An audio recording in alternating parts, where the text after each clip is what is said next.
దేశం పొంగిపోవాలి, అంతటి వారు అయి తీరుతారు.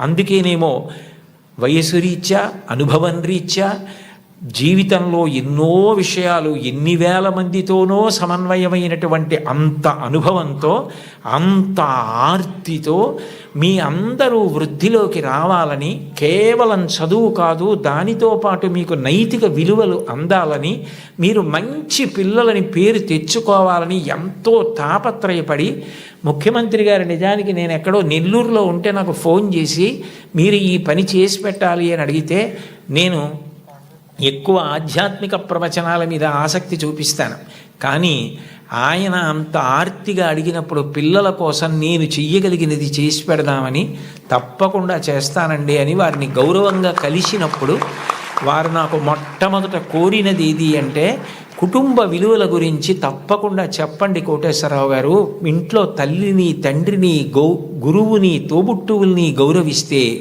పిల్లలు మంచి వాళ్ళు అవుతారు. పిల్లలు మంచి వాళ్ళైతే, వాళ్ళు మంచి పేరు తెచ్చుకుంటే, వృద్ధిలోకి వస్తే, దురలవాట్లకి దూరంగా ఉంటే, అంతకన్నా మీకు కానీ నాకు కానీ ఏం కావాలి? అందుకని ఇది మీరు చేసి పెట్టాలి అన్నారు. ఆ స్థాయిలో ఉన్న వ్యక్తి నిజానికి అంత బతిమాలి అడగక్కర్లేదు. అంటే ఆయనకి మీ మీద ఎంత తాపత్రయం ఉందో అర్థం చేసుకోండి. నిజానికి నేను ఈ పదవి ఏ గౌరవం కోసం కానీ, ఈ పదవి ఏదైనా ప్రయోజనం కోసం కానీ నేను స్వీకరించినది కాదు. ఒక రాష్ట్రాన్ని నడిపించే వ్యక్తి అంత తాపత్రయపడ్డారు. నేను దానికి ఏమాత్రమైనా ఉపయోగపడితే అంతకన్నా నాకు సంతోషమే ఉంటుంది. కోన శశిధర్ గారితో మాట్లాడుతూ నేను అన్నాను, నేను ఆఖరి 10 ఓవర్స్ ఆడుతున్నానండి, నాకు 66 ఏళ్ళు వచ్చాయి, ఇంకొక 10 ఏళ్ళు మహా అయితే ఇంత స్వేచ్ఛగా సమాజంలో తిరిగి చెప్పగలనేమో.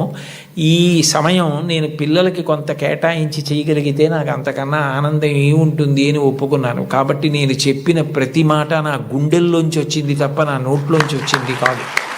కాబట్టి మీ అందరూ చక్కగా క్రమశిక్షణతో వృద్ధిలోకి వచ్చి మంచి పేరు ప్రఖ్యాతులు తెచ్చుకోవాలని నేను త్రికరణ శుద్ధిగా శారదామాత పాదార విందములకు శిరసు తాటించి సాంజలిబంధకంగా నమస్కరిస్తూ, ఇంత గొప్ప సదస్సులో పిల్లల కోసం ఇంత ఆర్తితో ఏర్పాటులు చేసిన చోట మాట్లాడడానికి అవకాశం ఇచ్చిన పెద్దలందరికీ నా హృదయపూర్వక కృతజ్ఞతలు ఆవిష్కరిస్తూ స్వస్తి.